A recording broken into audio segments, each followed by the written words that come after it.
weather is perfect in South Carolina. The fans are ready. The NASCAR Winston Cup drivers have a monumental challenge ahead of them on this Sunday afternoon. The word to best describe Darlington is speed. 1957, a blistering 115 miles per hour. By 68, the pace was up to 148. And now in 1995, for the first time, a lap over 170. Last year, an abrasive track surface caused excessive tire wear. Pit stops were frequent simply because tires wouldn't last very long. The particles of rubber clogged the grills of many of the cars, stopping the airflow, and that caused overheating problems. The lady in black was fast, but her odd shape and abrasive track surface caused many problems for those who tried to tame her. But, Bob, not today. For the first time in the 45-year history of this famed lady in black, she has gotten a complete new facelift. Nice, brand new pavement here, and new pavement means higher speeds. In fact, 27 cars today shattered the old track record. Our pole sitter, Jeff Gordon, broke it by some 4 miles per hour. Now, the speed could be a problem. You're going to have to concentrate. You got to maintain your composure, and you're going to have to be patient. Yes, the new pavement looks very, very smooth, but many drivers here believe today the new racetrack could make this track even tougher to tame. It's the same Darlington. It's blacker than it was, I guess. About the only thing different is the surface. They didn't change any of the characteristics of the racetrack. The first time I ever ran here, it was scary when you run 145, and I guess it's the same when you run 165. To me, it's not changed much at all. It's different. Yeah, it's different than it was. I wish it wasn't repaved right now. I'm running wide open in places that you don't run wide open in those spots, because if you do, I remember vaguely that you'll crash. From 1968 to 1980, Darlington and the name Pearson were synonymous. David won 10 times in that period and put himself at the top of the win list. But would he like the speeds of today? Now, that might be a little bit too fast for me. You know, you drive it the same way you did back then.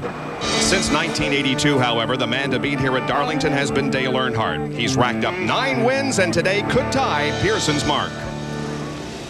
And as you get a look at that black GM Goodwrench Chevrolet Monte Carlo of Dale Earnhardt. He sits back in the 23rd position, getting strapped into the car. We're just about ready to fire the engines. And, Dale, you go after win number 10, trying to tie the Silver Fox. How about it?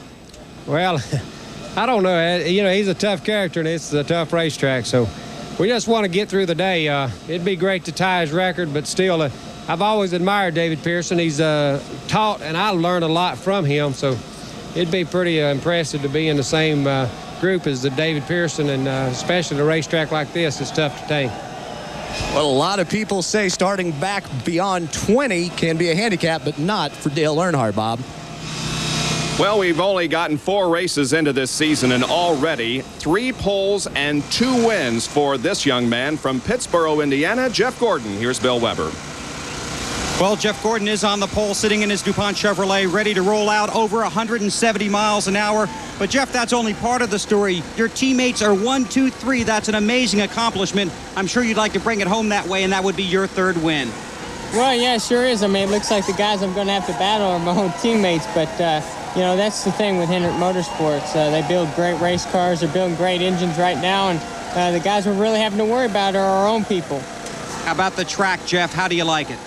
It's great. I mean, it's smooth, it's fast. You know, it's got a lot more grip than it ever had before, and so that's bringing the speeds way up. Goodyear's got a great tire for us today, so, you know, I think we're going to be in good shape in all areas. We just got to respect this racetrack. You know, you got to have a lot of respect for it and respect the guys around you and hope that you're there at the end.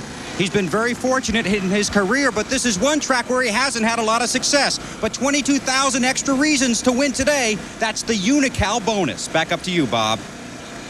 So those are the stories, and we officially welcome you to our first NASCAR Winston Cup race of 1995, the TranSouth Financial 400 from Darlington, South Carolina. I'm Bob Jenkins, and we welcome you back as we continue our coverage of NASCAR Winston Cup racing here on ESPN. We've told you about the stories in the last few minutes and in the previous half hour. You know all about them, the top speeds that we've seen turned in here so far and the new pavement. Now, Ned Jarrett and Benny Parsons have both won at this track. So, gentlemen, the way I read it, with the new pavement and everything, we're not going to see a single yellow here today, and everything's going to go fine, right? Wrong.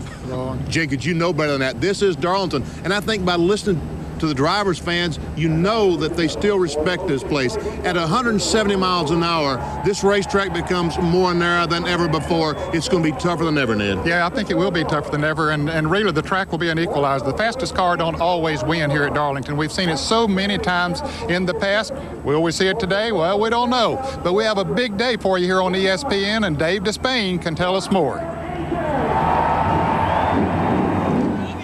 Hey, the fun starts here, okay? If you don't have a ticket, if you're not in the grandstand, the best place to watch the race is on ESPN and ESPN2. We have 35 cameras, 36 if you count Eileen's little fun saver here. If you get anything good, we want to use that on our television program. 35 cameras, including 21 on the deuce. That's where I'm headed next to do my thing.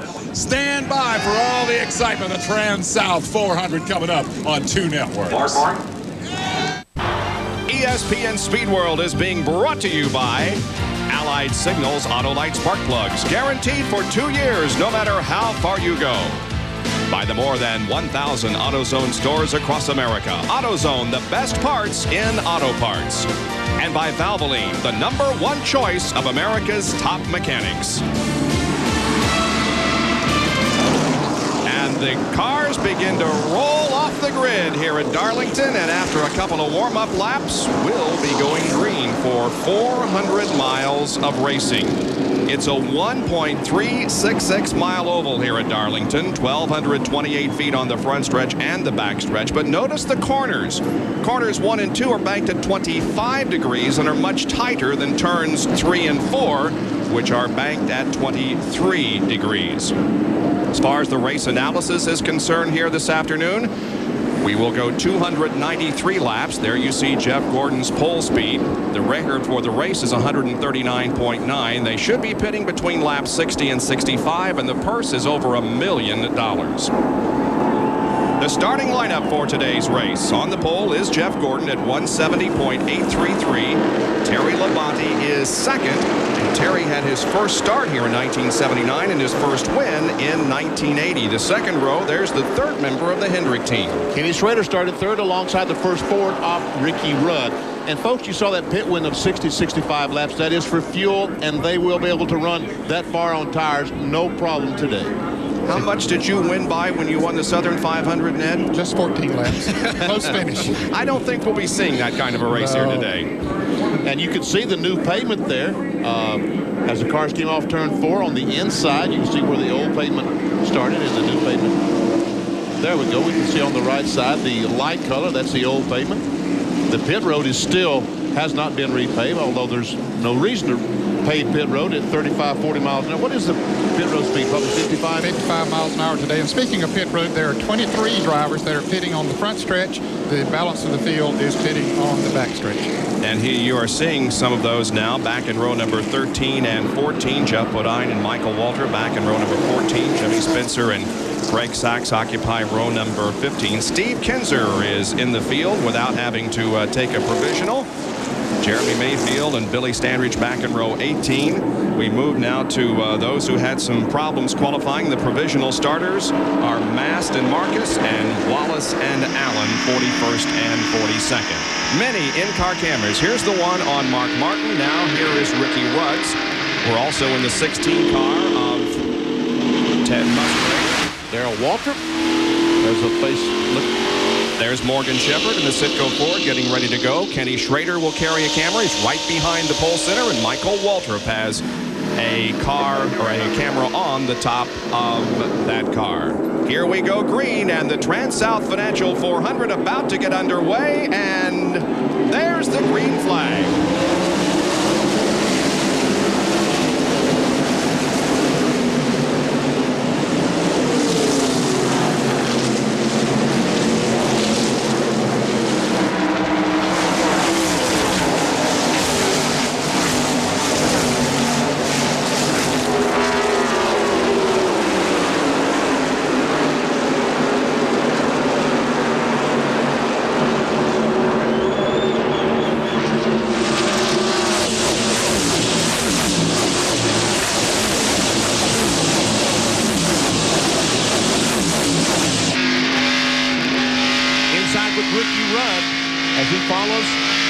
crash up in turn 1. Joe Nemechek is involved. He's up against the wall. I believe everybody else is going to get by because Joe keeps the car up against the wall in 1 and 2. It's a tough break for Nemechek. In testing down here last week, he hit the wall with the car, and the caution flag is out. Jeff Gordon leads them down to take the caution. Labonte second. Sterling Marlin had moved up to third. Then Schrader and Rudd as the rest of the field comes down. Nemechek limping to the pit area. Here's a replay of what happened in 1. He gets in too high. Just gets in too high, gets the loose stuff, loses the back end of the car. The rear goes around, hits the wall, and that brings the front end hard, Ned. And fortunately, he stays up on the wall because there were a lot of cars behind him coming at full speed, and he stayed up there. They were able to get below him, so no other car involved him. It has been a tough early part of the season for Joe Nemechek. That's his brake rotor that's laying on the racetrack on the backstretch. There's Chip Warren as has the thing spotted. He says to the fireman, come pick up this rotor. Here's John Kernan. Well, as Joe Nemechek will take that hard left-hand turn, you see a lot of the damage. Yes, in fact, that was the brake rotor from his car that came off. He is headed to the garage area. We will try to catch up with him momentarily. So Nemechek goes to the garage area. His best finish, by the way, in 1995 has been a 16th at Atlanta. They're the top 5 and the second 5. We'll be right back. This is a piece of a brake rotor over in turn 3. On ESPN 2. Well, a nice job by Jeff Bodine of holding off Jeff Gordon as long as he could. But Gordon has passed him and gone into the lead. And now Sterling Marlin is right on the rear bumper of that number 7 car.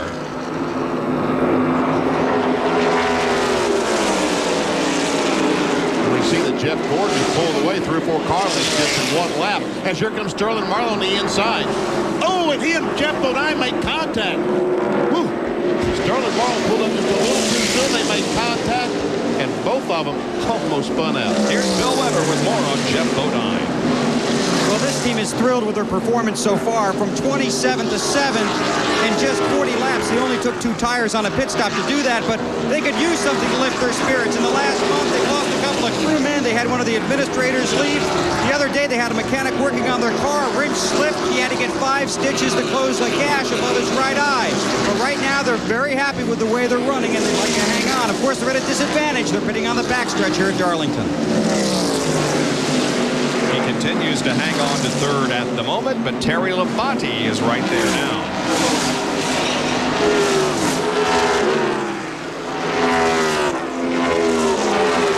You see the hood on Labonte's car moving around. It's like he's got a vibration or something on that car.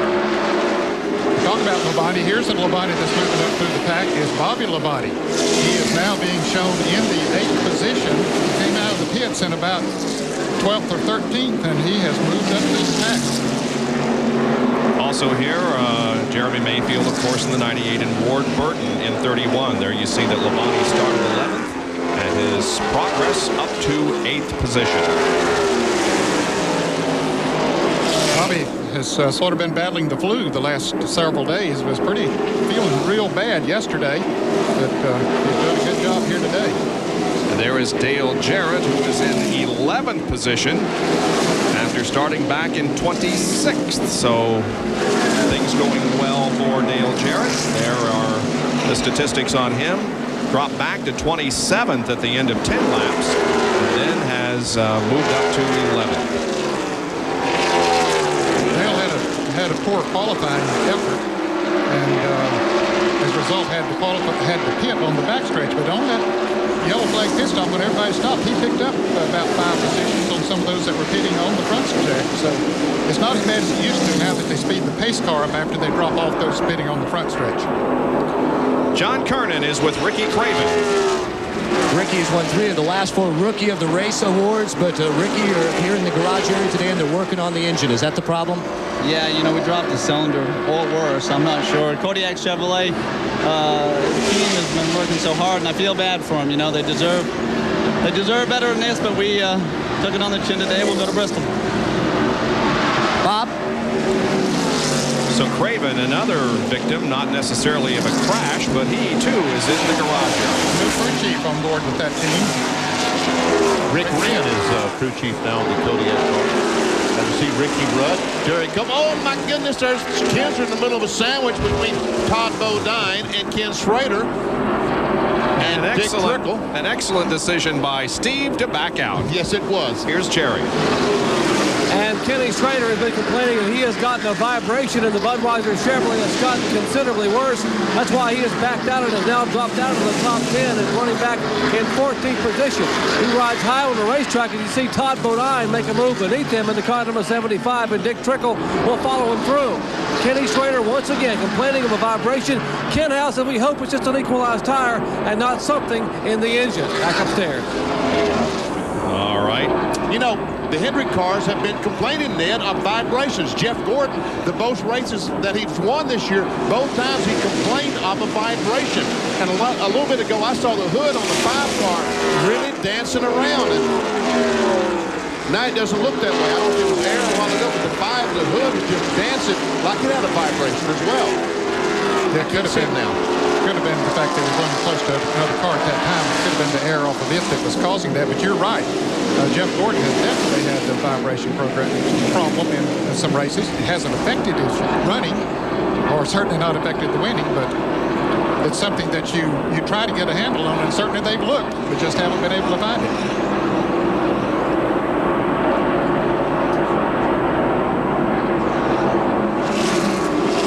Right behind Terry Labonte is a group of cars.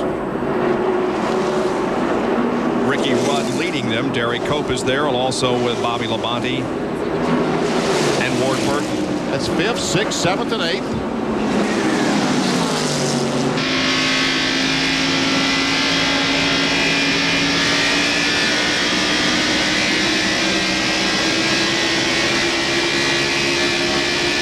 Looking at the back of Ricky Rudd's car.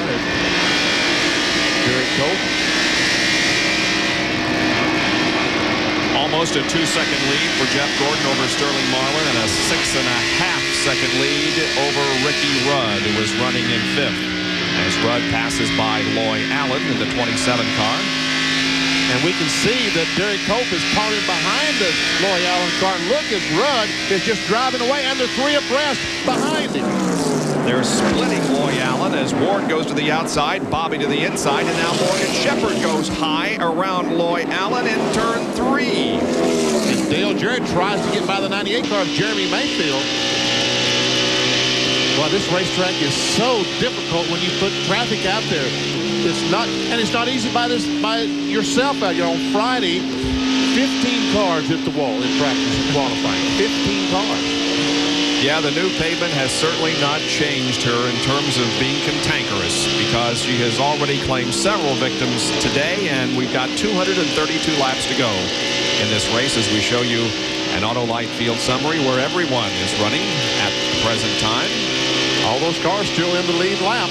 As a matter of fact, right now there's 31 cars still in the lead lap.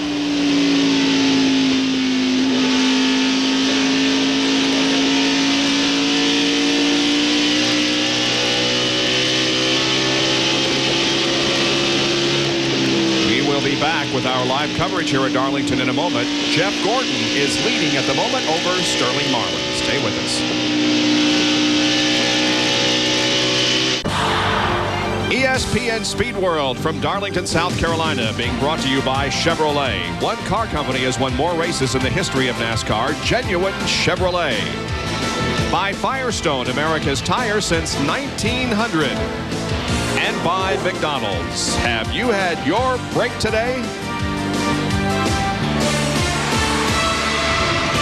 Just couldn't ask for a more beautiful day, but not for Jeremy Mayfield as he scrapes the wall in 3. And NASCAR's looking. They still haven't thrown the caution flag.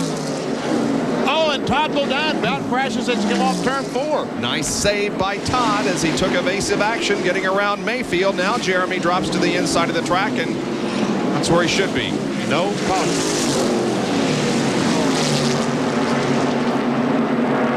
So after leading and after running up front for so long, Mayfield had begun to drop back and now scrapes the wall and drives to his pit. Here's a replay. Dale Earnhardt was trying to pass him for the last several laps. Let's see if Mayfield just gets loose as Earnhardt comes up on him. There goes Dale Jarrett on the inside as Mayfield stays up against the wall. And you will see Todd Bodine. Watch Todd Bodine as he tries to turn away from Dick Trickle and about spun out. Yep. They were all trying to dodge the slowing car of Jeremy Mayfield. There we see trying to get the jack under the car. Bill Weber. Well, they're changing 4 tires. Jeremy radioed into the car, just got loose on him. Now he has a question about whether or not he may have broken a brake line in that contact with the wall. They've changed the tires. Now they're going to come around and do the left side, having a little trouble with the left side front tire. They get the jack up. 2 tires go on the left side. And this is very disappointing for Jeremy Mayfield. His first ever laps led in a Winston Cup race. Now the car has stopped, and the Winston Cup officials want them to go back and look at the right front tire. There's some smoke coming out from underneath the hood on that side. They go to work on the radio, the jack going over there, and the hood's going to go up on the RCA Ford. Closer examination needed on the RCA. She's on fire. Oh, we have a fire under the right front car. The brake fluid is caught on fire. The tire's on fire. Bill, what's going on? Well, they're kicking out the brake rotors. They've got a fire extinguisher over there. They've extinguished the flames. Now the crew looking underneath, and obviously a lengthy stop, very disappointing. Fire is out, and the day may be short for Jeremy Mayfield. Meanwhile, back out on the racetrack, the 9th and 10th place runners are Dale Jarrett and Dale Earnhardt. Earnhardt had passed Dale a number of laps ago, and then here comes Dale back by Dale. The Dale and Dale show, Ned. Again. Dale Jarrett moving up quickly in that Haviland Ford. Started 26th. At lap 25, he was 18th, and now is up to 9th. Bill? Bob, about 20 laps ago, Dale radioed in that the Haviland Ford was just a tick loose. Then he called in just a couple of laps ago saying it's getting a little looser. That sent Larry McReynolds to work. They're going to add 2 pounds of air pressure to the left front tire at half around a wedge when he comes in. We will look for that as Earnhardt, meanwhile, sneaks in on Jarrett a little bit.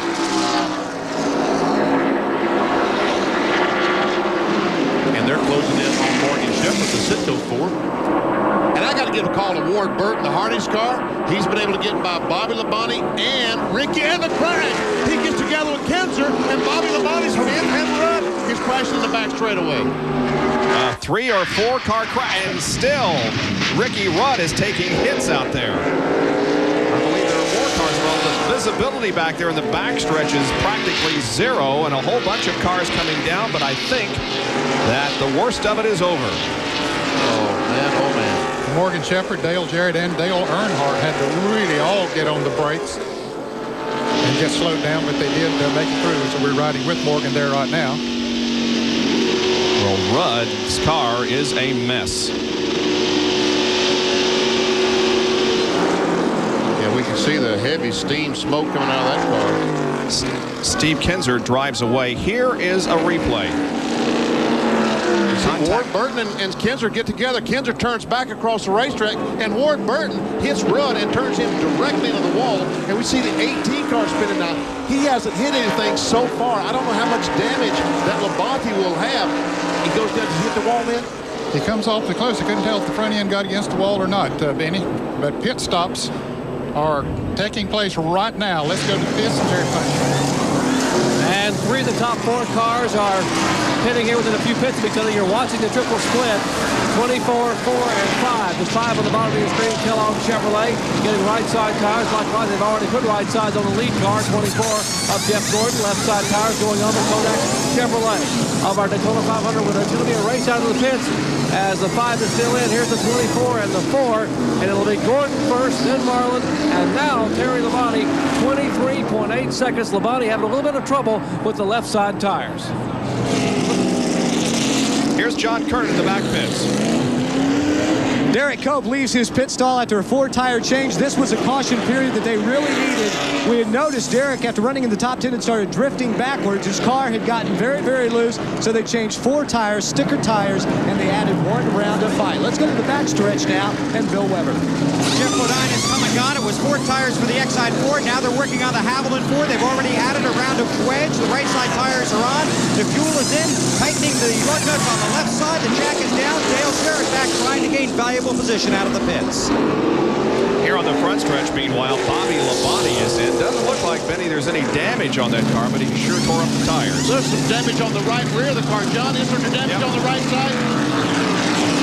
Benny, on the right side of the car, I can't see. I'm on the left side. You can see that better, but from the left side, things look all right. Jimmy Mayclar's telling them the only thing Bobby mentioned on his way to pit road was that he had spun and blown the tires. I can see some of the crew members working in that left, or the right front tire, and they're pulling the sheet metal away, so it looks like sheet metal damage for Bobby Labonte as he pulls away. We'll have to check and see if maybe something like the toe end had been knocked out.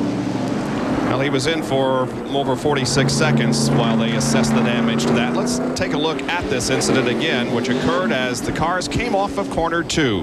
What happened? Steve Kinser has moved over to let these guys go by, and Ward Burton, you know, was anxious. He wanted to get by Steve Kinser. He goes to the inside. They make contact, and Burton hits the 10 car, knocks him in the wall. And I think the 18 there just blew some tires as he spun and trying to get back to the pits. The tires did all the damage. Yeah, I think that was the problem with him.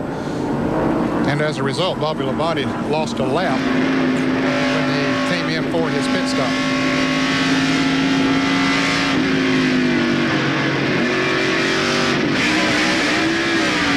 Ricky Rudd thought he was through that.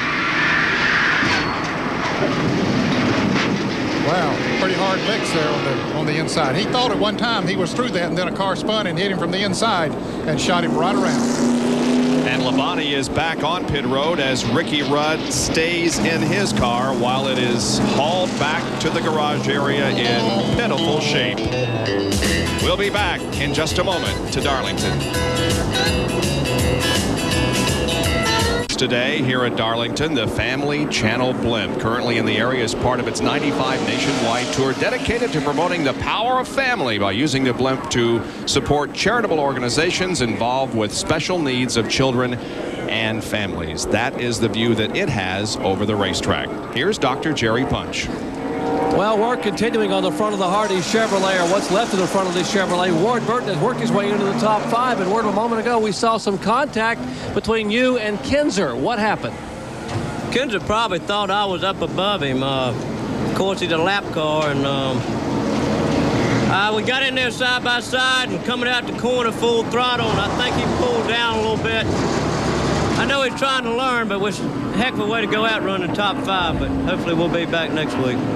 Well, they're going to try to fix it today. What the noise you hear in the background of the hydraulic chisels as they cut away some of the sheet metal of this Hardy Chevrolet. His chance at a victory is over, but they hope to get out and finish the race and accumulate some valuable points. Bob? This is our 5th caution period of the day, tying a record for the most in a 400-mile race here at Darlington, established back in 1967 and last year in '94. We'll be right back. On ESPN2. There you can see the pit summary. Almost everybody stayed the same except Kyle Petty, who's pitted on the backstretch. He went from 5th back to 13th as the green flag comes out. And we are back to racing at Darlington. Michael Waltrip, however, has moved up to 4th place. And he changed 2 tires on that pit stop. He's pitted on the back straightaway, but he only changed 2 tires. The 15 car Dick Trickle was 9th before the pit. Now he is 5th. Got someone on the inside. It's LaJoy. Low side.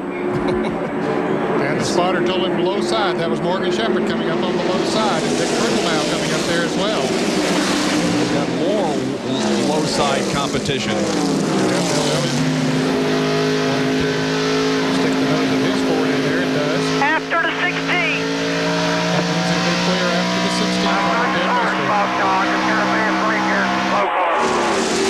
Got a bad break with a slow car. He's right. He's trying to pass Randy LaJoy going into turn 3 and got high in the turn and couldn't get back down.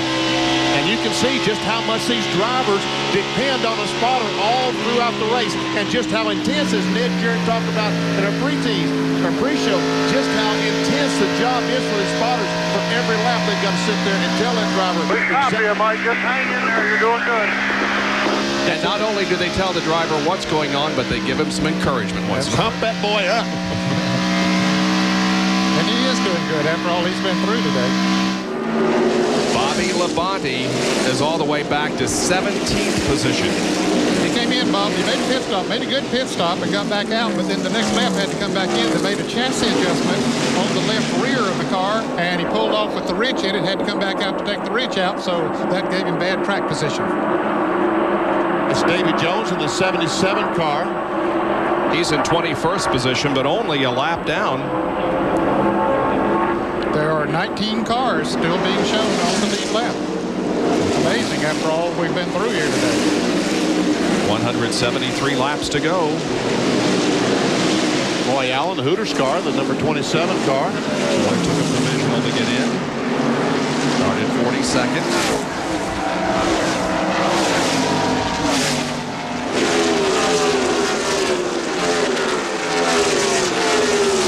They are battling for position. David Jones could go to Indianapolis 12 hours and the toughest racetrack I've ever been on in a couple of weeks.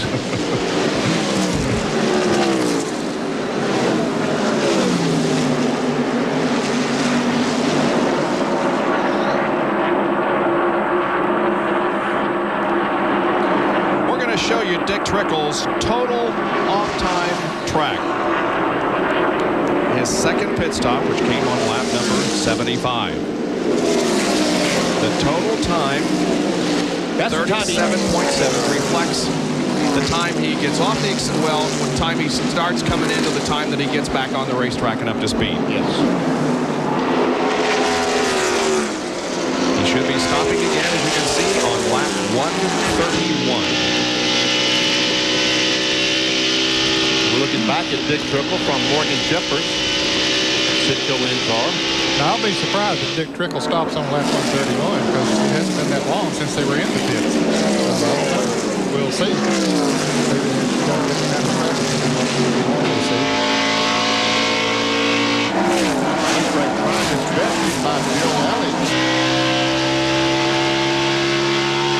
There we see Musgrave following Elliott down in turn 3. As Bill goes up, Musgrave will try to get under. No. Maybe he thinks that Elliott is running as fast as Musgrave needs to go.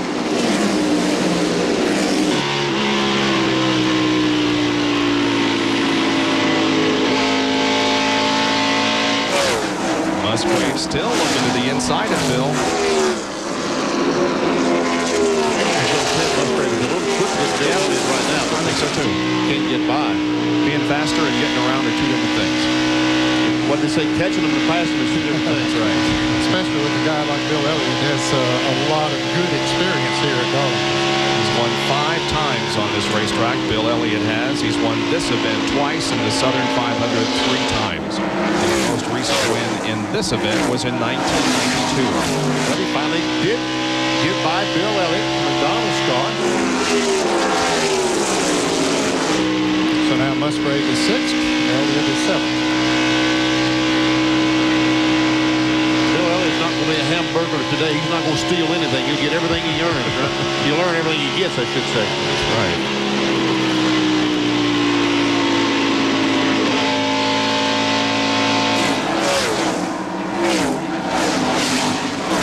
The body camera following the cars off the second corner. Here's a battle between the 4th and 5th place cars, the 2 Fords of Morgan Shepherd and Dick Trickle. They're following Darrell Waltrip. Darrell is a number of laps down, 3 laps down, as a matter of fact, being shown in 23rd position.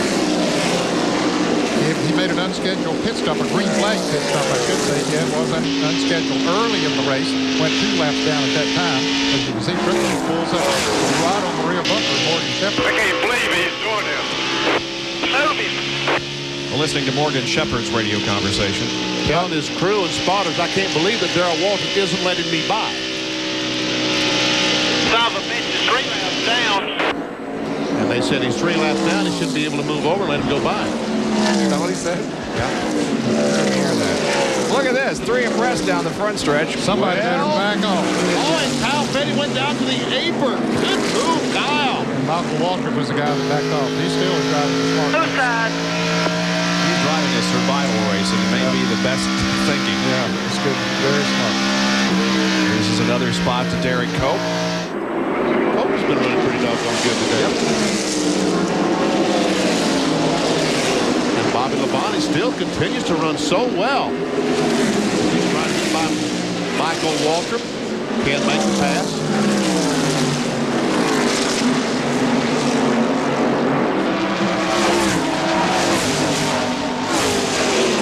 Comes alongside. It's unbelievable that both Labonte and Wallace are both on the lead lap because they've been through a lot so far today. Walter, not Wallace. Yeah. Walter. That's what you meant. They're 12 and 13. Thank you, Vinny. It's not what I say, it's what I mean. Exactly. And you folks, you knew what he meant. Hang in there with him. Here's a Napa field summary. Todd Bodine now on the 30 car.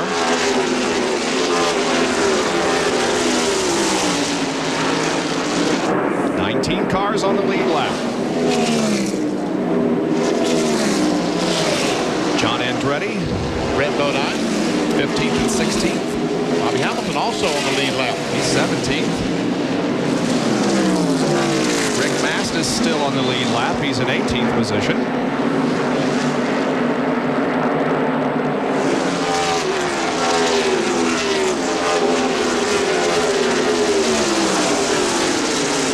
Might mention that Junior Johnson's fine has been upped another $5,000.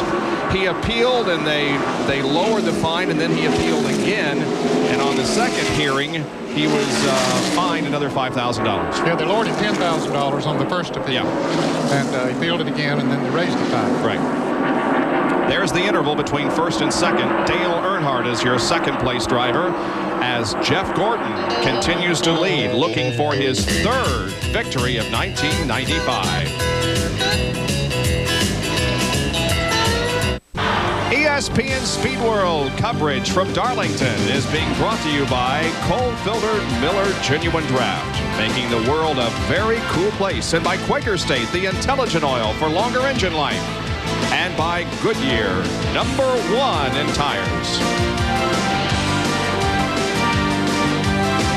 The TranSouth Financial 400 is being led by Jeff Gordon, being dominated by Jeff Gordon, as a matter of fact. Although Dale Earnhardt is not too far behind in second position. The 31 car is back on pit road. And we can see the fourth just behind Jeff Gordon. The 4 car pinching Earnhardt quickly. There he went. And there's the 31 car, Ward Burton, coming back on the racetrack. There's Schrader, Grissom, and the 18 car. Great battle. All of those cars on the same lap, battling for position, 9th, 10th, and 11th. Here's second, about to change as Marlin passes Earnhardt. Now then, does that mean that Sterling Marlin is that fast all of a sudden, or does Earnhardt have a problem? Well, Earnhardt has started losing ground to Jeff Gordon, the leader. He had been running about 10 or 12 car lengths behind him, and now he's more than a second behind him. So I think Earnhardt has slowed a little bit. Ken Schrader running in 9th position. There's 10th, Steve Grissom. Crash over turn 3 and 4. Darrell Waltrip is in the wall over there. We can see the damage to the rear of the Western Auto car. Slides to a stop at the we busted the right front tire. Says he busted the right front tire. How bad is it? I'll be there in just a second, and you might need to get a hammer or two. Info. That has to maintain a little bit of a sense of humor there. I've seen these great big hammer. Maybe a torch and a welder. I mean, I'm not being funny. I mean, this is not funny. I'm sure it's not funny to Darrell Waltrip, these guys. No, it isn't. The right side, so we'll work on this left side. It is amazing that a man like that can undergo that and still maintain a bit of humor. Anyway, we're under caution again for the 9th time today. Pit road at the moment is closed. The pace car has not yet picked up. Now it does pick up the field. We made a mistake a while ago. The car Gary ought to take to the window. We made a mistake when Dick The bungee cord's at, Tom. Got pit bottom. David.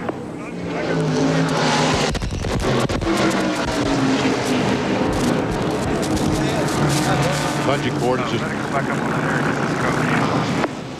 a rubber cord, piece of rubber cord that goes over and holds the hood down, holds the fenders on, whatever, along with tape. Those are new torch. Yeah, they almost do. Anyway, we made a mistake and we showed you that Dick Trickle's next pit stop would come at about lap 30, 132 or whatever. But we're not too far off. It's 140, and here come the leaders of those on the lead lap. Jeff Gordon, Sterling Marlin, Dale Earnhardt, Morgan Shepherd, Trickle, Elliott, Schrader, Labonte, Cope, Andretti, and Brett Bodine. Darrell Waltrip lost another lap. Jerry Punch. Triple split pit stop, somewhat of a break for Dale Earnhardt. He's on the bottom of your screen. His car had just gotten very, very loose again. He had lost second spot. Now he's on the bottom. They're making air pressure change as Shepherd is out. You see they're going to put a little wedge in the right rear of the 3 car. 4 car and 24 are both out. Left side tires down on Earnhardt. Here's the slowest pit stop, but they made a chassis adjustment. Let's go to John Kerr. Jerry, what looked to be a routine 4-tire change for Morgan Shepherd resulted in that they left a ratchet. They were trying to raise the track bar, and Lynn Wood did not get the ratchet out in time. Morgan left. He's going to have to come back in, stop on pit road. So the 4th place car is going to lose a number of positions because they didn't get the ratchet out of the rear. Yeah, actually, he had come out in 3rd place. That's too bad. We got to come back. Yeah. Yeah. You can see the ratchet sticking up there on the right side of the car. And that adjustment is on the Panhard bar. Go.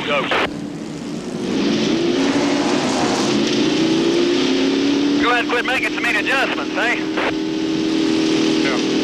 Yeah.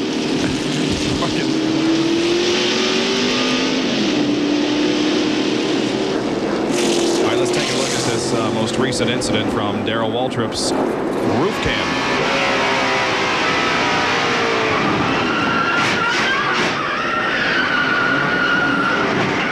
Oh, wow. Whoa, was that close? Boy, now watch Ted Musgrave.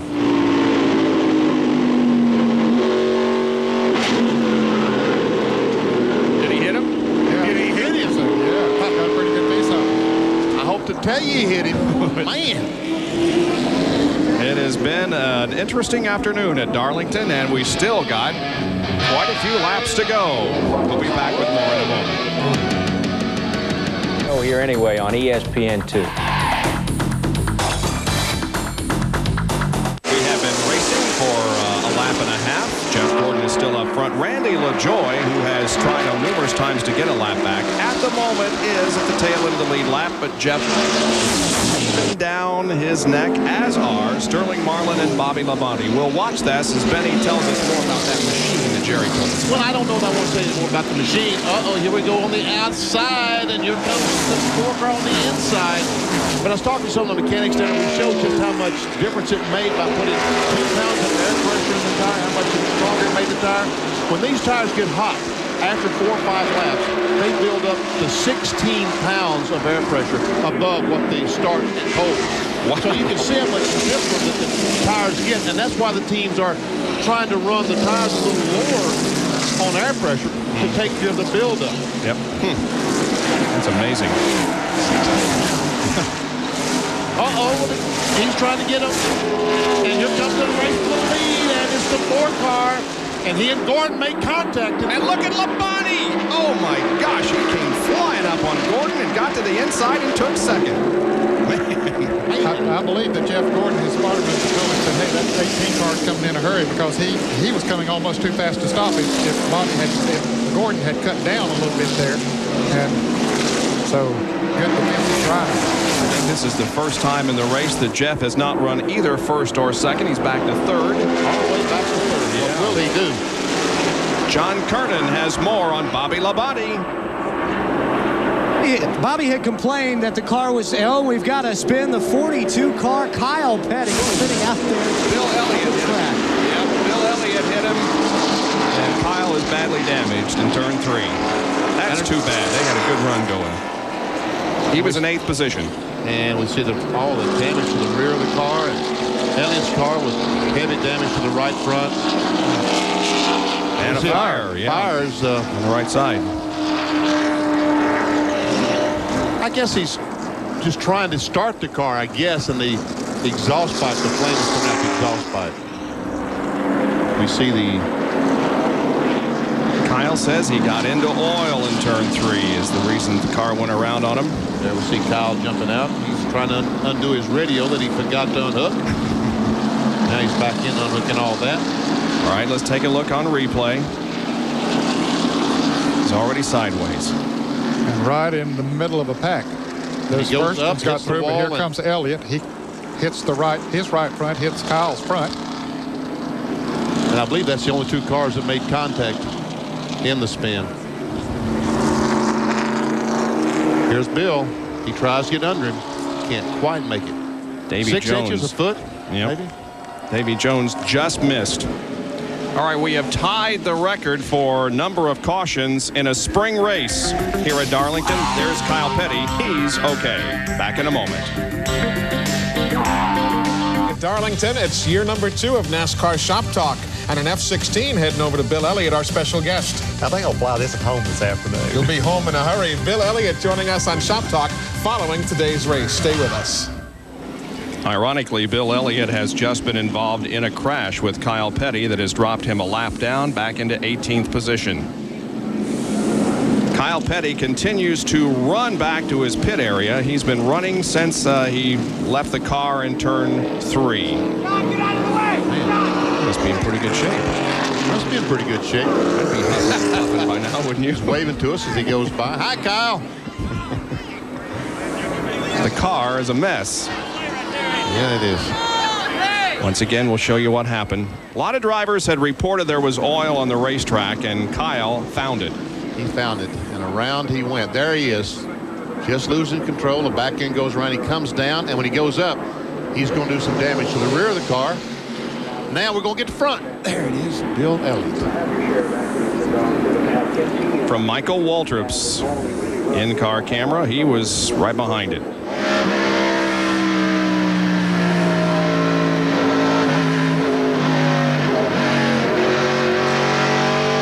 I think fortunately for Michael, there were a couple of cars running side by side in front of him, and he had backed off to keep from running over them, and might have let him have better control. Let's go to the pits and John Kernan. Well, Bill Elliott's crew getting ready to go to work. Bill has pulled it behind the wall. He has no brakes. Bill, a tough day for you out there. What happened? Well, it looks like somebody dropped oil on the racetrack, and Cal run down in the corner and spun out. You know, it's just a situation that there's so much happening today that, you know, you don't know if it's anybody's fault or not, but it's just a tough situation. The racetrack's too fast to race on. And if you have a problem, you're in the middle of a wreck before you know it. We've seen a lot of people back here as they take Kyle Petty's car back to the back pits. A lot of people down here in the garage area echo those same types of sentiments from Bill Elliott. So the new pavement has done a world of good in many ways, but it's made the racetrack a lot faster, and we have seen a lot of cars crash here today because of it. They'll have to learn how to drive this track all over again. We'll be right back. World is live today at the TranSouth Financial 400 in Darlington, South Carolina. Was there oil on the racetrack that resulted in the incident as we look at the Family Channel blimp that's hovering overhead of this racetrack? Well, here is Darrell Waltrip's roof cam. He would say, yeah, there is. That's Chuck Bowen, I think, that went by him in the 32 car. And look at the oil at that. Yeah, a lot of oil coming on there. So let's go to the back stretch. Bill Weber is standing by with Kyle Petty. Kyle, oil on the racetrack. Yeah, I saw a stream of it like the lap before, just a little bit. There was just a little bit going in one. I went high, and I kind of got away from it. And the next lap, you know, you're catching, you're racing, you're trying to do all you can. I got in it going in 3 down there, and it just turned around real quick. I thought I had it. After it run through it, it got sideways, and it got out, and I thought I had it. But by then, I was so high on the racetrack, I was up in the loose stuff and packed her in the wall one of them days. You had good lap times. You were having a good run. Took you about 15, 20 laps to get your tires in. Yeah, I'm a junk qualifier. And I hate this place, and I'll go on record as saying I went it during the Busch race yesterday. I said I hate Darlington, hate Bristol too. That's coming up next week. But, you know, we didn't qualify that good, but we knew once we got in a race we'd be all right. And, you know, we just pick them off one at a time. And there were some good guys. I tell you, Bobby Labonte is stout right now. I look for him to give him a run up later on in the race. Even with her new coat, you don't like the lady in black? I've said it before. I think they ought to fill this place up with water to the outside retaining wall, dump bass in it, and have pro bass tournaments in here, and sell seats in them grandstands right there, and let people just watch them fish all day long. Be fine with me. But I'll tell you this: as bad as this place is, you could stock this thing with a million fish when nobody catch one.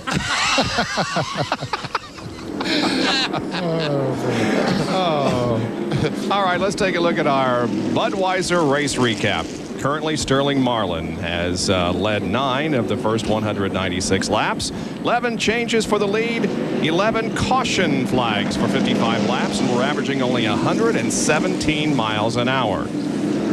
Those that have picked up the 5 bonus points for leading include Gordon, Mayfield, Marlin, Jeff Bodine, and Jeff Burton. Also, Jimmy Spencer and Michael Waltrip have led at least 1 lap. And now take a look at the lengthy cars out of the race. Actually, there aren't that many cars officially out of the race, but on the track we have at least 10 cars that are 50 or more laps down to the leader. So it has been a tough day, and I think if I didn't have a sheet metal shop, Benny, I'd want to own a paint store, because they're going to have to repaint the whole here. You know, Rusty Wallace was involved in the accident with Mark Martin, and right now Rusty Wallace is running 28. He's 57 laps down, but he is running 28. He has picked up 13, 14 spots since he had the accident. That's about 40 points. Yep. Right, 40 points. All right, let's go back to green, shall we? Sterling Marlin up front with Bobby Labonte second, and Jeff Gordon is third. The crowd that gathered here early today is still here. Nobody has left. We've got a lot of laps to run. We are back to green.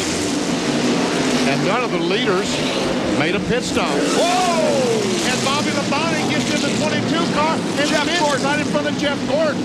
Gordon gets the worst of it, I believe. Randy LaJoy, who has been up front on a restart for the last 3 or 4 times, spins right in front of Jeff. A lot of damage on the DuPont Chevrolet. He won't win this race today. No, the win streak will not go to 3, or the number of wins will not be going to 3. There is oil on the racetrack again. We are under caution. It's oil or water from Jeff Gordon's car, and there's all the way around the racetrack. So he could have broken an oil cooler line or oil cooler, anything. Yeah. There we see the oil. See it on the bottom of the racetrack? Yeah. The cars are going through it now. But fortunately, they're going at a reduced rate of speed. Here it is again. There we see LaJoy. Sterling Marlin gets by him. And just a little touch from Bobby Labonte sends LaJoy around.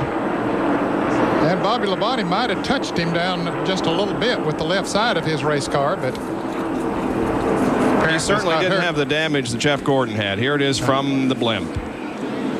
Definite contact between LaJoy and Bobby Labonte, and Labonte did take a hit in the left quarter panel. He's coming into the pits right now, and of course Jeff Gordon is the one that really took the hit. Because it spun the 22 right up into him. Here's John Kernan in Labonte's pit. At first, Bobby said he thought he only had cosmetic damage, and you can see as they changed the 4 tires on the car, there's a little bit of this grill screen he's out. Bobby also, just before coming on pit road, said that the steering was off about half of the turn. Now you see the crew going to work as they try to bang out that left front fender. Mr. Labonte showing some of the effects there. Let's go down to Dale Earnhardt's pit where Jerry Punch is standing by. Well, Earnhardt did get some cosmetic damage in the left front of his Chevrolet Monte Carlo. Crew's now working. They have not changed tires. They have got some bungee cords there and trying to pull some of the sheet metal there. Just behind Earnhardt is what's left of the front end of the DuPont Chevrolet. Jeff Gordon pulled the car in. Ray Evernham and company have gone over and raised the hood. There's oil all over the inside of the engine compartment. Apparently they've either ruptured an oil line or possibly one of the areas back into the oil tank, as they are now looking with the car is not running. It is sitting on pit road, and Gordon sits very dejectedly inside the car with the window net still up. Still working on Earnhardt's car in front of him. He has not lost a lap in the pits. They're trying to get that sheet metal repaired. And Gordon, who was the dominant car here throughout most of the afternoon, is in the pits, a victim of an unfortunate accident in turn 1. We are under caution once again at Darlington, South Carolina. Back with more after this. Flag comes out, and we are racing again. We're on lap 214 of 293. So we're going to run a little over our scheduled off time at 4 o'clock Eastern time. In fact, we may run well over that now. The way this thing's going, we don't have it right now. But Sterling Marlin is still the leader. And Steve Grissom in second place. Todd Bodine is third. Derek Cope is fourth. And Michael Walker fifth. There is a car between Marlin and Grissom. That is Jeff Bodine, who is 5 laps down in 20th position. And now he goes up the track and allows the faster cars to pass by. Here comes Todd Bodine, who is in 3rd position.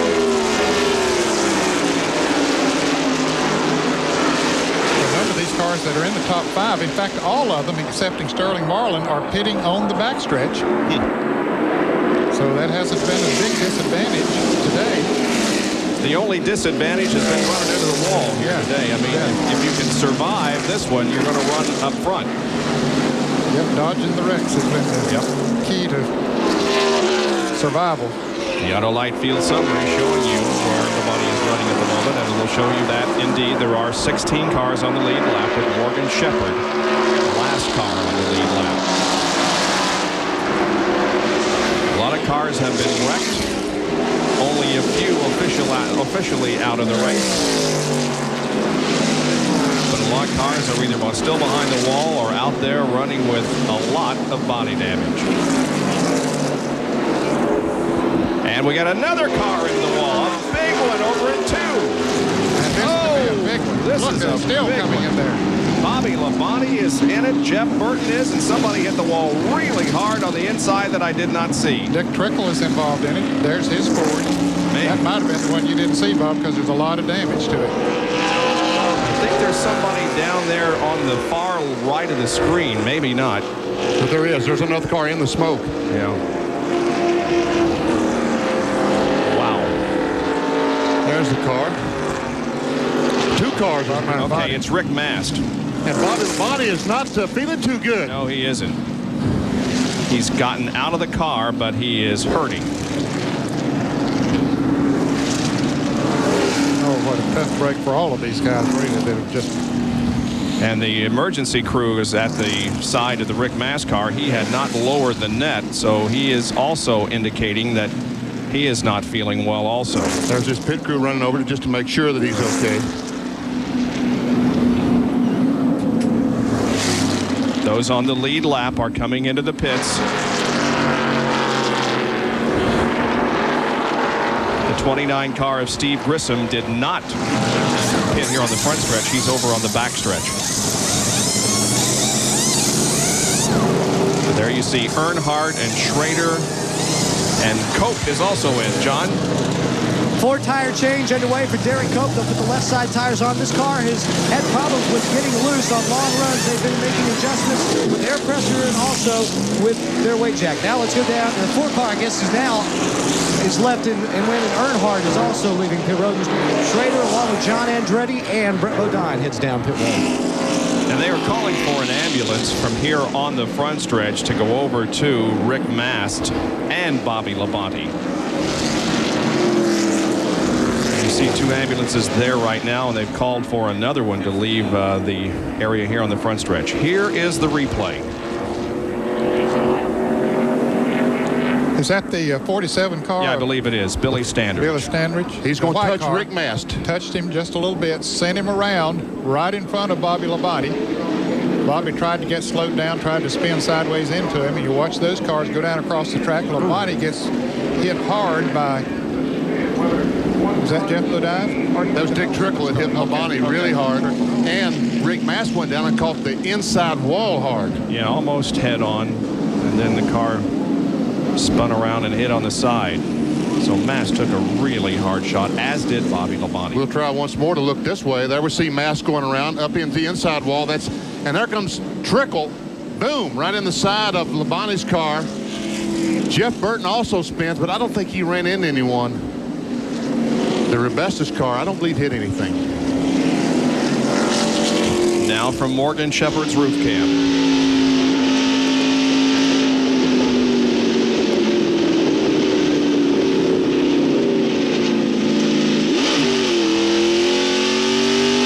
He saw that opening and he gunned that thing in a hurry, didn't he? Yeah. And Dick Trickle is stopped down in 3 and 4. And we see the window net is down in the... He's still sitting in there, but I think he's okay. Are there going to be any cars left? Here's Bill Weber. Okay, Bob, here on the backstretch, Steve Grissom could not pit because the back pits were closed. Right now, Buddy Parrott is lobbying NASCAR for track position when he finally does pit. But Steve Grissom could not pit because the back pits were closed. They wanted to come in and make a 4-tire stop. Right now, Steve Grissom remains on the track, and the discussion continues. We see Bobby Labonte sitting there, and the guys are waving to the ambulance, to the rescue people, come over, because Rick Mast walked away. We see Bobby Labonte around the left of your screen is Labonte sitting there talking to a couple people. I imagine he said, no, I don't want any medical attention. I'm okay, but just let me sit here for a while. Now he, too, is beginning to walk to the ambulance. It's a rather warm day here today, so I don't know. It's obvious, though, that neither driver is seriously injured. Both have been able to walk to the ambulance. We will be back with more from Darlington after these messages. In time, we welcome you back to Darlington, South Carolina, the TranSouth Financial 400. We have a lot of laps to go, so obviously we're going to go well over our 4 o'clock scheduled off time. Let's do some recapping of some of the incidents that we have had, not all of them. This was how Mark Martin's race ended. Rusty Wallace was also involved in that. Rusty is still out there. And we see that Mark Martin also out there. Here's how the wreck happened on a restart. Mark Martin gets in the back of the 30 car, and Rusty Wallace comes in, and boom, Mark's car in the inside wall. Once again, Steve Kinzer and Ward Burton get together, which eliminates Ricky Rudd. The 18 car spun. He was able to continue without too much damage. But the 31 and 10 were eliminated for the day. Matter of fact, the 18 car continued to run very well and was up in the top. He was second. He was second, yeah, when he was taken out in the most recent incident. Here's Ricky Rudd's in-car shot.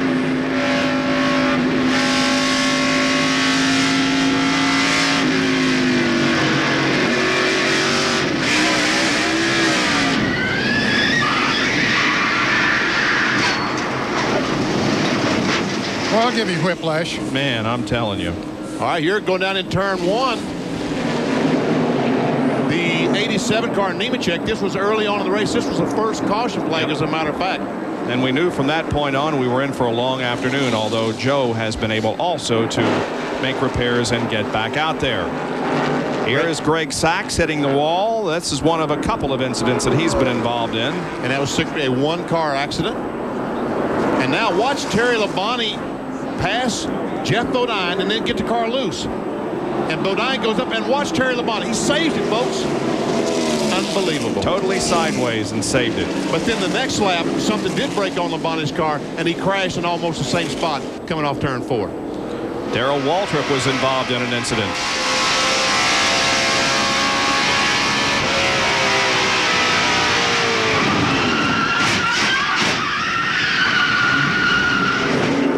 Some of the accidents today at Darlington. The green flag is out once again. Back to racing, and Ted Musgrave is the leader of the race for the first time in 1995. Ted is at the front. Derek Cope is second. There are 3 Fords up front. Morgan Shepherd is a third-place car as he tries to go by Jeff Bodine, is now doing it on the outside. Well, guys, there were some concessions made on those pitting on the backstretch, because Ted or Steve Grissom is up there in 4th position. Sure is. I don't know how the calculations were made, but they did have some adjustments, which I think they should have. Grissom 4th, Michael Waltrip 5th, and Todd Bodine is in 6th. Here is Jerry Punch. Well, just a moment ago before the green came back out, we had about half a dozen cars come back in on lap 225 and top off the tank. Sterling Marlin, Dale Earnhardt, Kenny Schrader, and Brett Bodine. Those cars are all in the lead lap, and they all four felt if they topped it off, they could go the distance without another pit stop here if we didn't get another caution, that is. Another pit stop for fuel. They could go all the way. Bob? Okay, that explains then some of how they were relined up then while we were watching all of those replays when they came down and made those pit stops. And thanks, Jared, for bringing us up to date on that. That's great. Lincoln's out the lead. We're watching from the roof cam of Ken Schrader, who is ninth. There's still 12 cars now on the lead lap.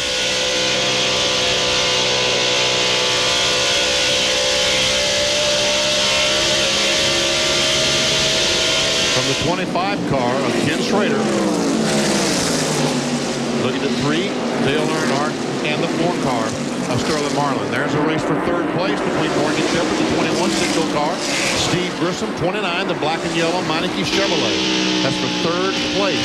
Steve Grissom's best career finish in Winston Cup was his 6th at Rockingham earlier this year, so he's having his best run. And now looks to the inside of Morgan here on the straightaway. Can't quite make it. We heard that radio. That was a spotter getting ready. Now Sterling Marlin and Dale Earnhardt are both charging up on Todd Bodine.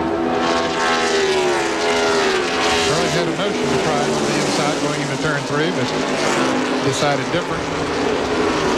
Well, Earnhardt is putting the pressure on Sterling Marlin. Sure is. And he got Sterling a little bit loose as he came off that 4th corner.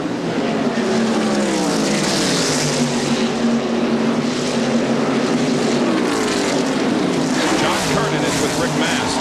Well, Rick Mast, who's come out of the infield care center. Rick, are you okay? Yeah, my neck's a little sore, but you know, they've had a lot of wrecks today. But the problem is, the biggest part of a lot of them is that there's a couple lap cars or a couple cars down a lap, and we only got one groove here, and they're getting in there and running all over the place, wrecking everybody. The 47 car's been all over the racetrack. You know, I was trying to get by him down there. He run me up high, he run me low. I finally got by him. He run up in the left rear and turned me, and that started that whole wreck down there. It's just ridiculous, but you got to deal with that every week. Or not every week, but a lot of weeks you got to deal with stuff like that.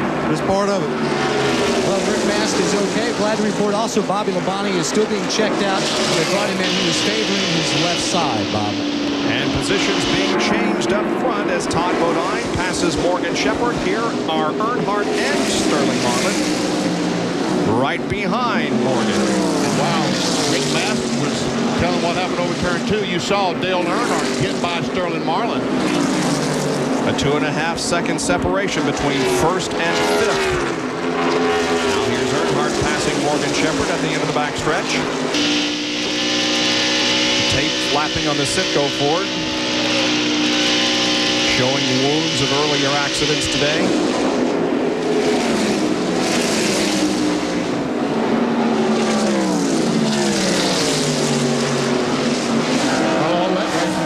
Ted Musgrave just sitting out there with a good, comfortable lead. Right now, he is 3 3/4 of a second ahead of Dale Earnhardt. And we see Sterling Marlin getting by Morgan Shepherd. We heard Morgan Spotter tell him on the inside.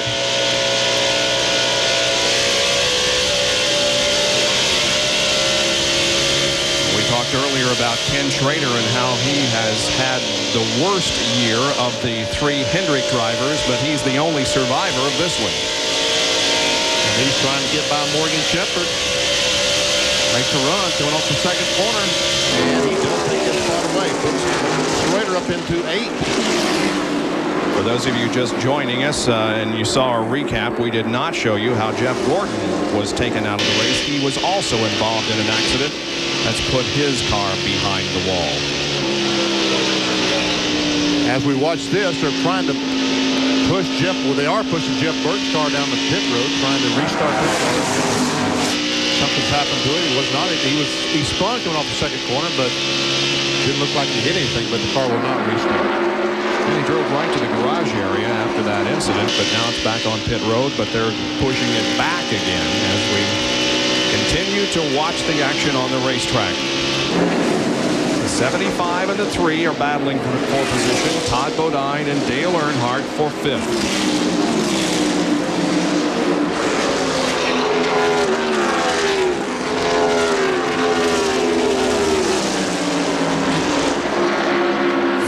Top 5 have never won NASCAR Winston Cup races. Only Derek Cope, who is running second, has.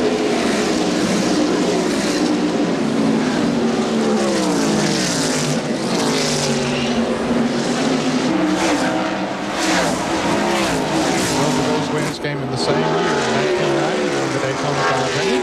And the Budweiser 500 is going nowhere.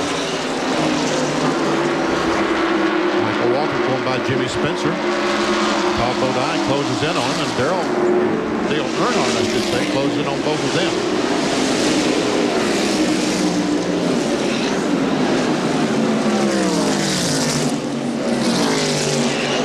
Now we see that Dale Earnhardt is closing in on Ted Musgrave in 5 laps. Almost a second and a half. He got closer to a leader, Ted Musgrave.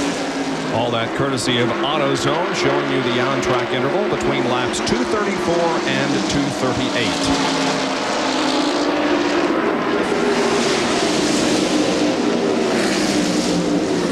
As a matter of fact, Derek Cope and Steve Grissom are closing in on Ted Musgrave, too. Ted got caught behind some lap traffic there a moment ago and really cost him a good bit of time. And Sterling Marlin's car, the Kodak Film Chevrolet, who was so strong earlier, we saw Earnhardt pass him a moment ago and drive away from Sterling Marlin.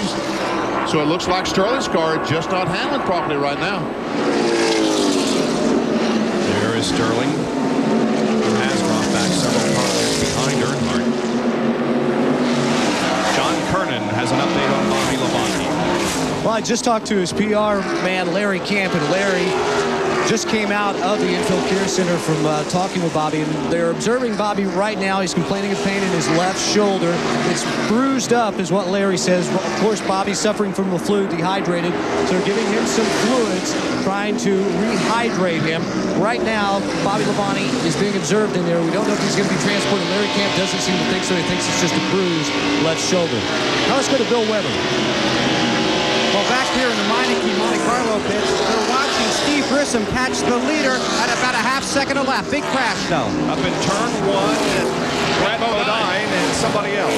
That's John Andretti, the Kmart car, is sitting up against the wall. There we see Brett Bodine is spun down. Nope, to the bottom. it's Davy Jones. I'm sorry, and all the Andretti people will be glad to know that was not him. The Davy Jones people will be sad to know that it is him. Yes. Brett able to drive away the 77 car of Davy Jones, which was only a lap down in 13th position. So Davy had a pretty good run going after a disappointing qualifying effort that resulted in his starting back in 34th position. But a lot of damage to that Jesper USA Ford. US Air Ford, yeah. Well, USA, yeah. So, what's that? 15 cautions. And now, Benny, you begin to wonder if we're going to get 400 miles in before it gets dark. And here's some cars going on pit road. All the leaders. Ted Musgrave coming in. Derek Cope. There's Earnhardt. Sterling Marlin. Also Schrader, Shepard, and John Andretti as we watch Musgrave. Here's John Kernan. Ted Musgrave's been all the way down, pit stall number 23. Don't get much farther back than that. Right side tires already on, left side tires on, but the good news is he still is on the front straightaway. A good pit stop for Ted Musgrave. Let's go down to Earnhardt's pit. They have changed right side tires. They're going to put a round of bike back in the rear of the car. Cope is out there. We're going to take some tape off the front of the car, but Earnhardt, 18.4 seconds. They were going to. Let's go to the back pits and Bill Weber. Steve Grissom is in. This is a daring change. This team could go the distance, and Steve Grissom had just radioed in that the 4 tires they put on just a few laps ago were the 4 best tires he's had all day. Now he's got 4 new ones, definitely enough fuel to reach the finish. He was 6th yesterday. He's desperately trying to get out. The leaders have gone by. Grissom's on his way. Beats out Michael Waltrip. But he's going back to about 8th or 9th position. All the cars on the front straightaway pits beat Grissom out of the pits. All right, here's a replay of the wreck. Jones hit the wall early, and then Brett Bodine got involved. Yeah, I did not see it, so it's hard to say what happened. Yeah. In any case, Brett, as we said, was able to drive away. However, Davy Jones is not able to, and the wrecker is there in front of the car. We're going to take another break. We have completed 245 of 293 laps in the TranSouth Financial 400.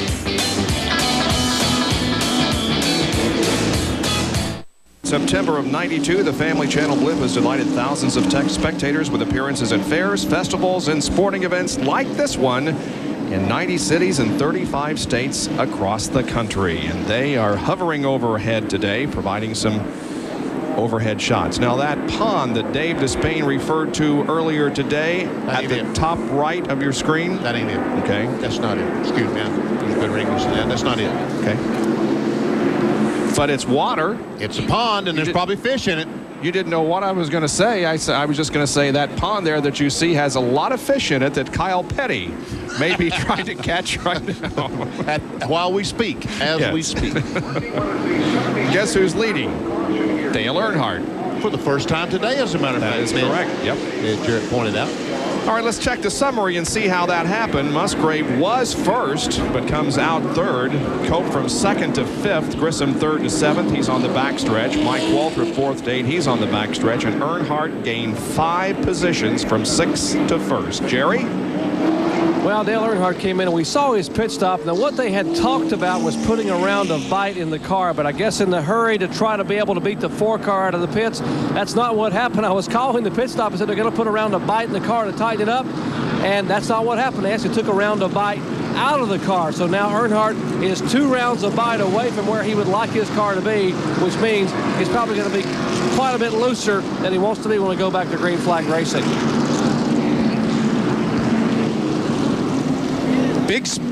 Big smile down here for Jack Roush as he's down in Ted Musgrave's pit. They were about 20 laps short of going the distance on fuel. So as soon as that caution came out, Jack Roush did a little dance, a little jiggle up on the pit wall as they are now able to go the distance. Although they did lose 2 spots in the pits, Musgrave will be restarting this race in third.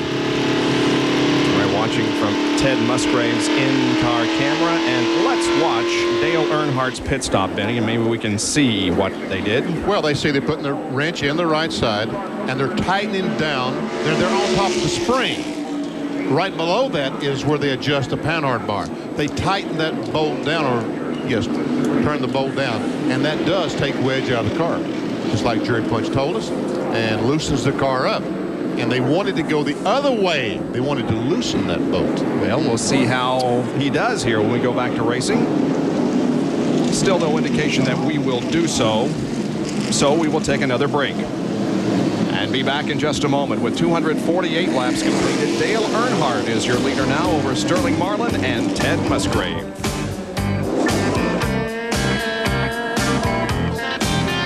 Oh, here anyway on ESPN 2. Well, hang in there. It's coming up next. There are your top 6 qualifiers. Damon Hill, the top. Michael Schumacher has crashed at least twice in the practice and qualifying. And then you got some Ferraris back there in 5th and 6th. So stay tuned for the Grand Prix of Brazil, the opener of the Formula One season this year. Coming up next, Shop Talk.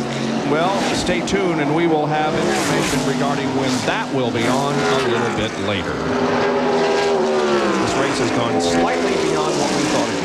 No, it's gone well beyond what we thought it would. And we see the front 2 cars of Earnhardt and Sterling Marlin has been able to pull away from the 16 car of Ted Musgrave. But this traffic just might help Musgrave out to catch these 2 cars. Here's Jerry Punch with more on Sterling Marlin. We heard Ted Musgrave report earlier. He thought that Marlin may have a valve spring broken, and we saw possibly a puff of smoke earlier out of the 4 car. Now, I've spoken with Tony Glover, Larry McClure, Ed McClure, everybody but Grandma McClure, and they have no idea that they have any engine problem. In fact, we don't know anything about it. Sterling doesn't know anything about it. In fact, we're at the lead right now, so they feel like their car is running awfully well here in the final 25 laps. Bob? Okay, looks like it could come down to either of these two. And you'll remember how these cars raced to the checkered flag at Daytona with Sterling up front. 13 laps to go in this, with the average speed of this race 109.696 miles an hour. We've had 15 cautions period for 86 laps. That's a new record for the most laps under caution in any spring race. Look here down the front straightaway. Sterling trying to get to the inside. Can't make it. Not scared. We'll watch him as they go up the backstretch, come off the turn 2 here. He is not losing anything on the straightaway at all. So and here he's gaining on the straightaway. As a matter of fact, he's going to turn 3. He'll get it this time. Yep. But watch Earnhardt try to slip right back under it. No, it didn't do it that time. Sterling's kept her down, was able to keep it down, but that allowed Ted Musgrave to catch him right up to him. So Sterling Marlin takes the lead of the TranSouth Financial 400 with 11 laps to go. Now Ted Musgrave is in third, right behind Earnhardt.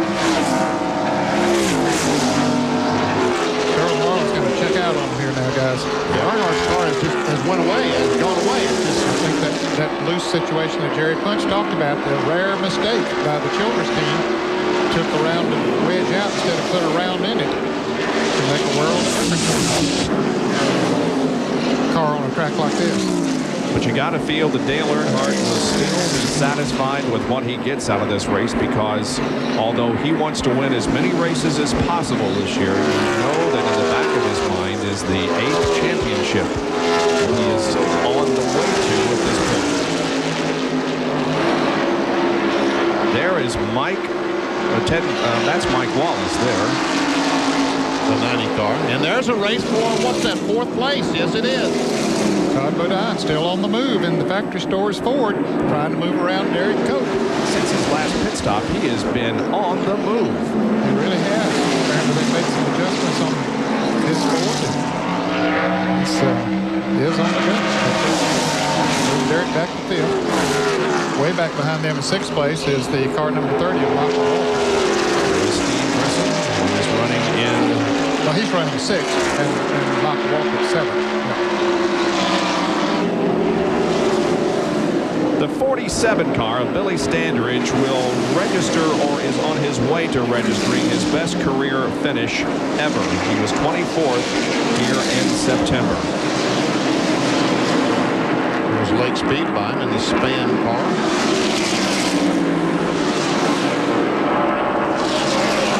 His previous best finish 24th, and Standridge currently is in 14th position.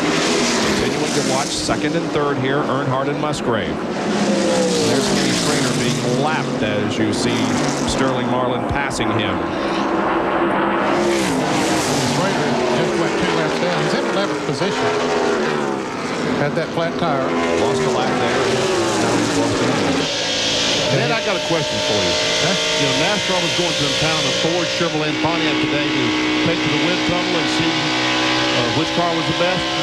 Where are they going to find one of these to take? That's right. That would be wind tunnel material. Yes. Really. I mean, because when you go to the wind tunnel, you want smooth cars, smooth sides, and all of that. You're not going to have that. Instead, Musgrave trying to take over 2nd position. He got a run on him. I don't know whether he can do it or not. They touch coming off 2, and Musgrave will not make the move.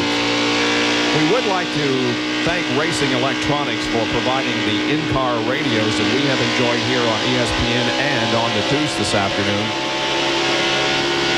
We can dial up just about any frequency we want to and talk to whomever we want to, and we have enjoyed the conversation we've had with the drivers today. And on the Deuce, they've been able to hear the conversation between the drivers and their crews. We're down now to a handful of laps to go in this one. Coming up on traffic is Earnhardt and Ted Musgrave coming off of turn 4. They get around one car. Now they come up on Rusty Wallace. Rusty will give him plenty of room, though. He's just out there making laps, and he's made a lot of laps since he came back out, made up a lot of positions. Here's a great race for 5th spot. The 12 car, Derek Cope is 5th. There's 6th, Steve Grissom, and 7th, Michael Walker.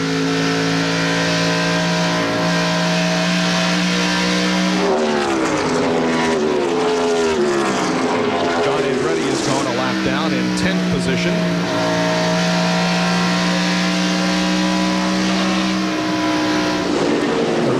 battle is right there for second place with 3 laps to go. Sterling Marlin looks like he has things under control, but the battle is for second place, and Musgrave once again has a run coming off the second corner.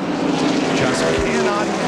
After running up on the lap car, he had to back off. Yep. He could not get in there at that time because there were 3 cars going slow into the turn, and that might have been enough to let Earnhardt. It did keep the position right then, but maybe for the duration of the race. Just 2 more laps to go. This is where Musgrave has been beating Earnhardt off the second corner. He's trying it again. He's got it. Now, is Earnhardt going to back off when he gets No, sir. No, sir. Yeah, he did. Trying to drive under Musgrave. See? There it goes. Back down on the inside. That's a patented move. Yeah. Nobody does it better, that move, than Dale Earnhardt. Now, Ted will have to do it again, coming off the 2 over there. But the next time, you say, well, I'll slow that thing down just a little bit going into 3. Keep her down on the bottom of the racetrack. Let's see if he can do it. This is the white flag. We're on the final lap. Sterling Marlin is a half a lap away from winning the TranSouth Financial 400. We continue to watch this battle for second place. No, I didn't get up beside him that time coming off the 2. Nope. Marlin is in turn 3 and 4. We'll keep an eye on him. Here are Earnhardt and Musgrave going through the corner. Here is Marlin taking the checkered flag, winning the race. Let's watch the battle for second. It goes to Earnhardt by about a half a car length. Ted Musgrave third. Here's a battle. Steve Grissom finishes in 6th and Michael Waltrip 7th.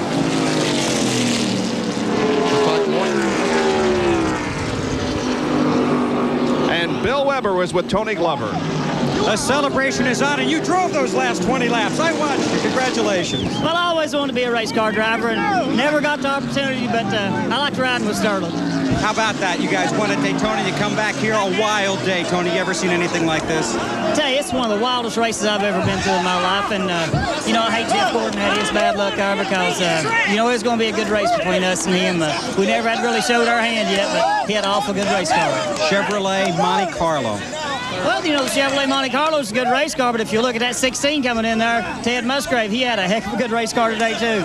Sterling Marlin, Tony Glover, and the Kodak Films team celebrates today in the TranSouth 400.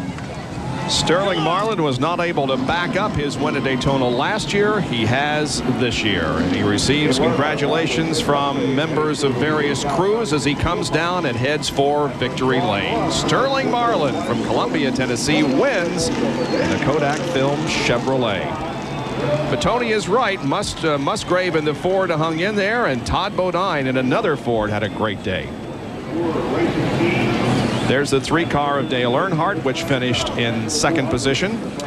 Down at the gas pumps, getting the thing filled up. We see the NASCAR officials standing there by the car, making sure that no one tampers with it. They'll fill the car for fuel and take it back and inspect it to make sure that it meets weight and all the other rules that they have to go by. But that's basically a formality because, trust me, they will.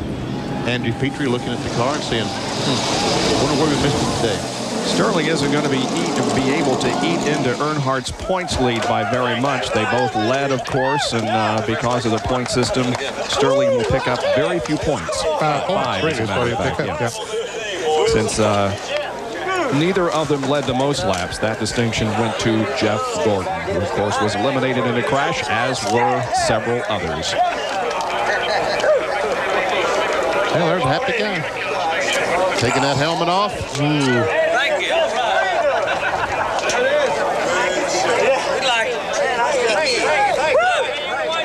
Have a sip there, Sterling. You've earned it. Let me get out of the 76. There we go.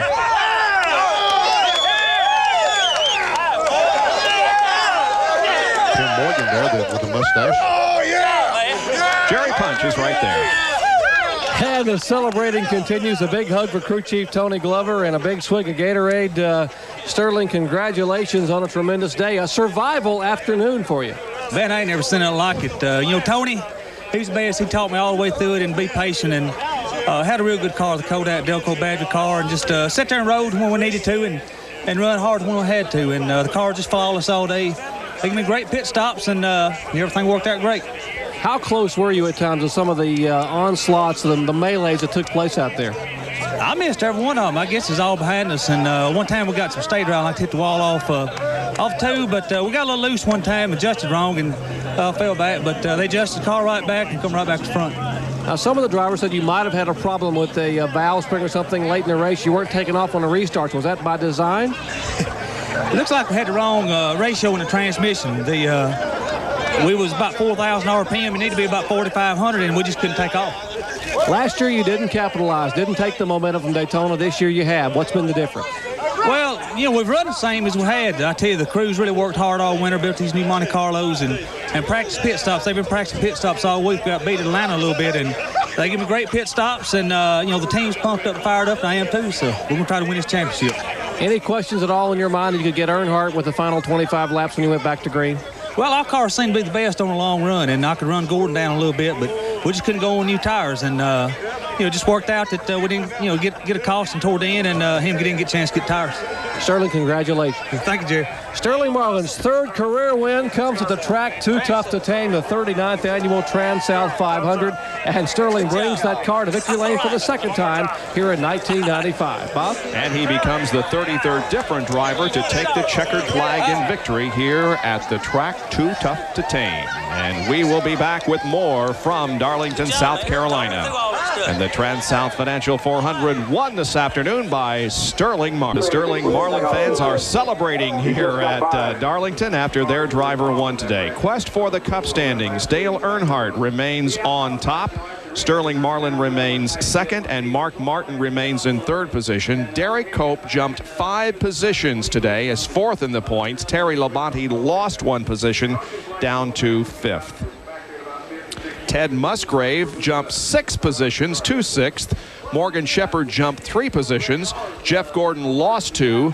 Dale Jarrett lost 4. And John Andretti jumped 5 positions. Here's Bill Weber. Well, we're here with Dale Earnhardt. Dale, you couldn't hold Sterling off there at the end. The car was real loose. It wasn't loose on new tires, but then it'd get looser and looser. I couldn't hold. I didn't have nothing for him. And our car, one run was real good. We just kept adjusting with it and never got the car perfect. So we didn't win. It's lucky to get second, really. Lucky to have your car in one piece the way things were out there today. Well, that's true. We got some bummed up left front here, but really fortunate not to have a tore-up race car. And I don't know, the groove just wasn't wide. They didn't have a wide groove, and once they got dirt on the track was real treacherous up there high, and we just need a little wider racing surface, I think, for all these cars fast as they're going. Dale, a lot of the co-favorites for the championship failed to finish today. You did. Another big step toward an 8th title. Well, it is. Sterling's second, and he won the race. So, we notch him here, notch him there. That's what we're after, just consistent finishes. We've had top 5s every race, so working hard at that. The guys did a good job spinning all the boys back to the shop. And Andy to fix this car from, we tore it up down there testing, and then it's pretty neat to come back with the same car and run second. So we're happy with it. She was in bad shape. She'll make it to Bristol now. And that's where we're going next. Right now to John Kernan with Ted Musgrave. Well, a career best for Ted Musgrave with a 3rd place finish. You thought you had a little something for the 4 car. Turned out he didn't have that valve spring problem after all and wound up winning. Yeah, I turned around. I didn't think I had anything for the 3 car, but at the end I did. And just needed a few more laps. He gave me the classic Earnhardt pass in the 3 and 4, and I knew that was coming. I tried to keep it down low, but I'll tell you, that Roush Family Channel speed stick car, it ran good all day. Kept us out of trouble, and want to lead some laps early on, and everything fell into place. We worked hard at this, and the guys made all the right decisions in the pits. So my hat's off to the whole crew. They did an excellent job for me today. And they worked overtime Friday, considering what happened in practice for Friday. You guys got the car put back together and ran great. Well, you had to bring that up. We just got a Darlington stripe on the left side. All it did is just scrape up the sheet metal a little bit in practice, and come qualifying, I told the guys, I said, you walked off hard, get this thing back together and looking nice. I'll take it easy, and got on the front stretch. And from there on, it was just a cruise for us. Like I say, it would have been a lot different. There was a lot of accidents out there. A lot of top teams got knocked out, but our car was still strong no matter what. All right, congratulations, Ted. Let's go to Dr. Jerry Punch. We caught up with Todd Bodine, and Todd, from 31st to 4th, pitting on the backstretch, about half a dozen of those wrecks were right in front of you. Yeah, it was survival of the fittest today. The racetrack was tough. One groove, it was hard to pass, but fortunately our car was real good on long runs. The longer we'd run, the better we'd get, and everybody'd back up to us, and that was our strong suit. I passed a couple there at the end to get some spots, but the factory stores forward, they ran great. We struggled in practice. We made some changes this morning, and they really worked. And fortunately, I like Darlington, and we ran good. And you're also going to a track next week you like even more. That's Bristol. Yeah, I love Bristol. We got 2 wins in the Busch car. We finished 4th last fall there in the Cup car, so I'm looking forward to it. And this win here, or this 4th place here, my wife's birthday's tomorrow. I'm going to go buy her a good present. Okay, happy birthday to Lynn behind us, and he finishes 4th today. And Bill Weber is caught up with a fellow who rounds out the top 5, Derek Cope. Bill? Derek, a great run for you today. Well, thanks. You know, we're just delighted for Straight Arrow and Health South and Danko Copiers because, you know, we've been battling this thing, you know, and we had a little trouble today. The car wasn't right early, and we just, you know, I got to give my hats off to the guys because they worked so hard and just kept coming in, making changes, and they got the car where I could drive it. And then we got some good track position and, you know, made a run at it. Well, track position because a lot of guys were kind of like in the garage looking for sheet metal out there. Well, today. It was an awful tough race, you know, awful lot of attrition and people pushing and shoving. And, you know, the racetrack got pretty dirty, so a lot of problems. But, you know, we just tried to maintain a good, patient day and try to put ourselves in a position to be here at the end and worked on the car, and it worked out for us. Derek Cope and the Bobby Adelson team with a good finish today. Back upstairs. All right, and Chevrolet now has won the 5 out of the last 6 TranSouth events. The average speed today was only 111 miles an hour, and here are the standings. We will also tell you that Bobby Labonte has been transported to a local hospital. They're going to x-ray his shoulder to see if there are any broken bones. Jeff Bodine, all of his problems, had a good finish today. Elliott. And all the fellows you see here, folks, had troubles, serious troubles. Yeah, some of them had some real serious trouble, but Labonte, the only driver to suffer any injury. But it has been an absolutely incredible TranSouth Financial 400 that was won here today by Sterling Marlin. Poor Ricky Craven. Yeah. Had the distinction of finishing last today. Well, we'll go to Bristol, Tennessee next week. And coming up next here on ESPN is the Grand Prix of Brazil, the opener for the Formula One season for 1995 with Damon Hill on the pole for that race. And for once, I was delighted to have the in-car radio communications today from Racing Electronics. They will talk to Darrell and Michael Waltrip and get their insight, which I knew would be very good. It always is. And we see the fans milling around as the trucks begin to leave. One of the largest crowds, maybe the largest crowd ever for the spring race here at Darlington. Next Sunday, we'll be on the air at 1 o'clock Eastern Time for the Food City 500 on a racetrack that always has a lot of excitement for us, Bristol International Raceway in Tennessee. So join us at 1 o'clock next Sunday afternoon for more NASCAR Winston Cup racing. For Ned Jarrett, Benny Parsons, John Kernan, Phil Weber, and Dr. Jerry Punch. This is Bob Jenkins. See you next week. So long, everyone.